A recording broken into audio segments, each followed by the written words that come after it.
Hello বন্ধুরা, আশা করি তোমরা সবাই ভালো আছো। তুহিনের গল্প কথা ইউটিউব চ্যানেলে তোমাদেরকে স্বাগত জানাই। তো বন্ধুরা, তোমরা সকলেই জানো কিছুদিন আগে কিন্তু জিডিএস এর রেজাল্ট জারি হয়ে গেছে। তো বন্ধুরা, তোমাদের যে জিডিএস এর ফার্স্ট মেরিট লিস্ট অর্থাৎ জিডিএস এর প্রথম মেরিট লিস্টে যাদের বিশেষ করে নাম আসেনি, তোমাদের মনে একটা প্রশ্ন আসতে পারে যে জিডিএস এর এরপর কি আর কোনো লিস্ট আসবে, এবং পরবর্তী যদি সেকেন্ড লিস্ট জারি হয় তো সেটা কবে জারি হবে, যদি লিস্ট আসে তাহলে এরপর আর কটা লিস্ট আসবে, এবং এই রিক্রুটমেন্টের পর 2025 সালে কি জিডিএসের আবার কোনো রিক্রুটমেন্ট আসবে, আর যদি আসে সেটা কবে আসবে, এই বিষয়গুলো আজকে তোমাদেরকে ডিটেলসে ক্লিয়ারভাবে জানিয়ে দেব। তো তার আগে বন্ধুরা, এখনও পর্যন্ত যারা চ্যানেলে নতুন আছো চ্যানেলটাকে সাবস্ক্রাইব করোনি, জিডিএস সংক্রান্ত এইরকমই লেটেস্ট আপডেট পাওয়ার জন্য চ্যানেলটাকে সাবস্ক্রাইব করে দাও, আর পাশে থাকা বেল আইকনটিকে অবশ্যই প্রেস করে দাও যাতে জিডিএস সংক্রান্ত এরকমই কোনো লেটেস্ট আপডেট আমি ছাড়লে তোমার মোবাইলে নোটিফিকেশনের মাধ্যমে সবার আগে পৌঁছে যায়। তো বন্ধুরা, তোমরা সকলেই জানো যে জিডিএস এর ফার্স্ট মেরিট লিস্ট অর্থাৎ জিডিএস এর প্রথম মেরিট লিস্ট কিন্তু জারি হয়ে গেছে, এবং তোমাদের ডকুমেন্ট ভেরিফিকেশন কিন্তু ইতিমধ্যে শুরু হয়ে গেছে।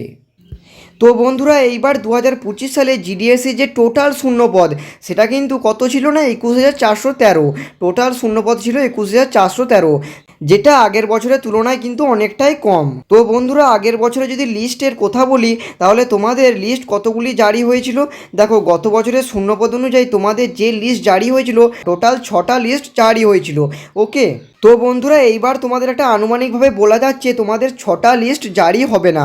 কেন জারি হবে না, না জেনে রাখো। এইবার লিস্ট জারি হওয়ার যে প্রক্রিয়ার লাস্ট ডেট সেটা হচ্ছে কিন্তু তোমাদের 30/6/2025 অর্থাৎ 30শে জুন 2025 তো লিস্ট জারি হবার লাস্ট ডেট। অর্থাৎ 2025 সালের জুন মাসের 30 তারিখই হচ্ছে তোমাদের লিস্ট জারি হবার লাস্ট ডেট। তারপর কিন্তু আর কোনো লিস্ট জারি হবে না। অলরেডি এটা চলছে তোমাদের মার্চ কিন্তু শেষ, তোমরা ধরে রাখো মার্চে একটা লিস্ট জারি হয়ে গেছে, আর জারি হবে না। তার মানে তোমাদের হাতে আর কত টাইম আছে, না টাইম আছে এপ্রিল মে জুন, এই 3 মাস। এই 3 মাসের মধ্যে তোমাদের মনে হয় কটা লিস্ট জারি হবে? 6টা কখনোই জারি হবে না, সর্বোচ্চ যদি বলে রাখি 5টা যেতে পারে, কিন্তু 4 নাম্বার লিস্টে গিয়েও কিন্তু তোমাদের আটকে যেতে পারে, এটা এখনও কনফার্মভাবে জানা যায়নি। তো তোমাদের মনে যে প্রশ্নটা ছিল যে কতগুলি লিস্ট আসতে পারে, তোমাদের আমি বলে রাখলাম। যাদের মনে এই প্রশ্নটা ছিল যে কতগুলি লিস্ট আসতে পারে, তোমাদের আমি বলে রাখি যদি লিস্ট জারি হয় সর্বোচ্চ 5th লিস্ট পর্যন্ত তোমাদের কিন্তু জারি হতে পারে, তাও 5 নাম্বার লিস্ট কিন্তু কনফার্ম নয়, কারণ তোমাদের লিস্ট জারি হবার কিন্তু আর 3 মাস সময় আছে। আর একটা লিস্ট সেটা কতদিন পর আসে জানো, সেটা একটা লিস্ট তোমাদের জারি হতে কম করেও 20 দিন সময় লাগে, কারণ একটা লিস্ট যখন জারি হয় তার ডকুমেন্ট ভেরিফিকেশানটাই চলে কিন্তু 15 দিন ডকুমেন্ট ভেরিফিকেশান চলার পর আরও 5 দিন সময় দেওয়া হয়, কিসের জন্য না সমস্ত ডেটাগুলো কালেক্ট করার জন্য। এইবার যখন সেই 5 দিনটা নিয়ে নেয় তাহলে হয়ে যাচ্ছে অলরেডি 20 দিন। যখন আবার একটা লিস্ট জারি হয় আরও কিন্তু 3 থেকে 4 দিন সময় লেগে যায়, মানে তোমরা ধরে রাখো একটা লিস্ট জারি হতে 20 থেকে 25 দিনের মতো সময় লাগে। সেই ক্ষেত্রে হাতে 3 মাস সময়, 3 মাসে সর্বোচ্চ 4টা লিস্ট জারি হতে পারে, একটা আনুমানিকভাবে বলা যাচ্ছে, তোমরা ধরে রাখো। এরপর যদি 4টে লিস্ট আসে সর্বোচ্চ মানে টোটাল তোমাদের 5টা লিস্ট হবে। এইবার 5টা লিস্ট কিন্তু কনফার্ম নয়, হয়তো এরপর তোমাদের 3 মাসে 3টে লিস্টও জারি হতে পারে, ওকে, আবার 4টে লিস্টও জারি হতে পারে, এটা কিন্তু এখনও কনফার্ম নয়। তাই আমি সর্বোচ্চ বলে রাখছি 5টা মেরিট লিস্ট জারি হতে পারে। তো আশা করি তোমরা ক্লিয়ারভাবে বুঝতে পেরেছো। যাদের মনে এই প্রশ্নটা ছিল যে এইবার টোটাল কটা লিস্ট জারি হবে, তো আশা করি তোমরা বুঝতে পেরেছো। তো বন্ধুরা, তোমাদের মনে প্রশ্ন আসতে পারে যে যদি সেকেন্ড লিস্ট জারি হয় তো সেটা কবে জারি হবে। তো দেখো বন্ধুরা, প্রথম লিস্টটা কবে এসেছে, প্রথম লিস্টটা তোমাদের কিছুদিন আগে এসেছে, এবং এর ডকুমেন্ট ভেরিফিকেশান কিন্তু এখনও চলছে। মানে ডকুমেন্ট ভেরিফিকেশানের লাস্ট ডেট কবে, না 7 এপ্রিল 2025। তোমাদের 7 এপ্রিল 2025 পর্যন্ত তোমাদের ডকুমেন্ট ভেরিফিকেশান চলবে। এবার তোমরা আরও 5 দিন যোগ করো, কিসের জন্য যোগ করবে, না যারা ডকুমেন্ট ভেরিফিকেশান করেছে তাদের মধ্যে কতজন সিলেক্ট হয়েছে কতজন রিজেক্ট হয়েছে এই তথ্যটা কিন্তু ইন্ডিয়া পোস্ট অথরিটির কাছে পাঠানো হয়। এছাড়াও সমস্ত ডাটা কালেক্ট করার জন্য 5 দিন সময় লাগে। মানে 7 এপ্রিল 2025 প্রথম লিস্টের ডকুমেন্ট ভেরিফিকেশানের লাস্ট ডেট যদি হয় তাহলে তোমাদের সেকেন্ড লিস্টের ডেট কবে হবে, না তোমরা ধরে রাখো তোমাদের সেকেন্ড লিস্টের জারি হবার ডেট হবে না 15 এপ্রিল 2025। তোমরা কিন্তু একটা আনুমানিকভাবে ধরে রাখতে পারো যে তোমাদের সেকেন্ড লিস্ট জারি হবার যে ডেট সেটা কিন্তু 15 এপ্রিল 2025 হতে পারে, এটা তোমরা অ্যাপ্রক্স ধরে রাখো, ঠিক আছে। তো তোমাদের সেকেন্ড লিস্ট কিন্তু ডেফিনেটলি আসবে, এই নিয়ে তোমরা কেউ টেনশন করবে না। তো তোমাদের মনে যাদের প্রশ্ন ছিল যে তোমাদের সেকেন্ড লিস্টটা কবে জারি হবে, তোমরা কিন্তু আনুমানিকভাবে এই ডেটটা কিন্তু ধরে রাখতে পারো। তো বন্ধুরা এরপর হচ্ছে তোমাদের আর কোনো লিস্ট আসবে কি না। দেখো বন্ধুরা, এরপর তোমাদের কিন্তু ফিফথ লিস্ট পর্যন্ত আসতে পারে।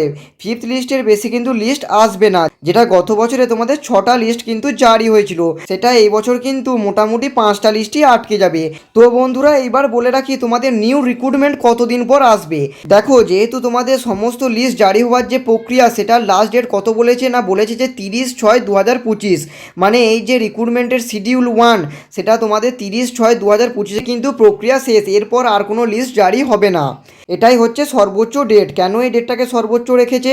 কারণ জিডিএসএ বছরে 2বার রিক্রুটমেন্ট জারি করে, একটা জানুয়ারি থেকে ফেব্রুয়ারির মধ্যে আর একটা তোমাদের জুন থেকে জুলাইয়ের মধ্যে। এবার 2025 সালে 30শে জুন তোমাদের কিন্তু সমস্ত লিস্ট জারি হওয়ার প্রক্রিয়ার লাস্ট ডেট। মানে জুলাই মাসে আবার জিডিএসএ কিন্তু তোমাদের নতুন রিক্রুটমেন্ট করাবে। এবার সেই রিক্রুটমেন্টের কত ভ্যাকেন্সি থাকবে সেটা আমি তোমাদেরকে পরের একটা ভিডিওতে ডিটেলসে ক্লিয়ারভাবে জানিয়ে দেবো। তবুও তোমরা একটা আনুমানিকভাবে একটা অ্যাপ্রক্স ধরে রাখো 25 থেকে 30 হাজারের মধ্যে। আবার শূন্যপদ কিন্তু জারি করবে, যেটা আসবে জুলাই মাস নাগাদ। সেখানে তোমাদের আবার কিন্তু নতুন করে আবেদন শুরু হবে। যারা এখানে চান্স পাবে না তারা আবার পরের বার কিন্তু সেখানে সুযোগ নেবে। ওকে, তো বছরে 2বার রিক্রুটমেন্ট জারি করবে জিডিএস। তো বন্ধুরা তোমাদের 2025 সালে কিন্তু একটা রিক্রুটমেন্ট আসবে, সেটা হচ্ছে তোমাদের জুলাই মাস নাগাদ। তো বন্ধুরা 2025 সালে 30শে জুন তোমাদের কিন্তু সমস্ত মেরিট লিস্ট জারি হওয়ার প্রক্রিয়ার লাস্ট ডেট, এবং জুলাই মাস থেকে তোমাদের আবার নিউ রিক্রুটমেন্টের প্রক্রিয়া শুরু হবে। তো বন্ধুরা আশা করছি তোমাদের মনে যা প্রশ্ন ছিল তোমরা বিস্তারিতভাবে ক্লিয়ার করে বুঝতে পেরেছো। তো বন্ধুরা তোমাদের যদি কোনো প্রশ্ন থাকে তোমরা আমাকে কমেন্ট সেকশনে কমেন্ট করে জানাতে ভুলো না। আর বন্ধুরা জিডিএস সংক্রান্ত এই লেটেস্ট ভিডিওটি তোমাদের কেমন লাগলো অবশ্যই কমেন্ট করতে ভুলো না। তো বন্ধুরা এখনও পর্যন্ত যারা চ্যানেলে নতুন আছো চ্যানেলটাকে সাবস্ক্রাইব করোনি, তো চ্যানেলটাকে অবশ্যই সাবস্ক্রাইব করে দাও এরকমই জিডিএস সংক্রান্ত লেটেস্ট আপডেট পাওয়ার জন্য। আর পাশে থাকা বেল আইকনটিকে অবশ্যই প্রেস করে দাও যাতে এইরকমই জিডিএস সংক্রান্ত কোনো লেটেস্ট আপডেট আমি ছাড়লে তোমার মোবাইলে নোটিফিকেশনের মাধ্যমে সবার আগে পৌঁছে যায়। এছাড়াও তোমরা জানো যে আমি চ্যানেলে বরাবরই জিডিএস সংক্রান্ত latest update, GK, work from home, scholarship এবং রেলওয়ে এবং নানা রকম সরকারি চাকরির আপডেট দিয়ে থাকি। তাই তোমরা এই চ্যানেলটাকে সাবস্ক্রাইব করতে ভুলো না। তো বন্ধুরা আজকের মতো এই অবধি, দেখা হচ্ছে নেক্সট ভিডিওতে।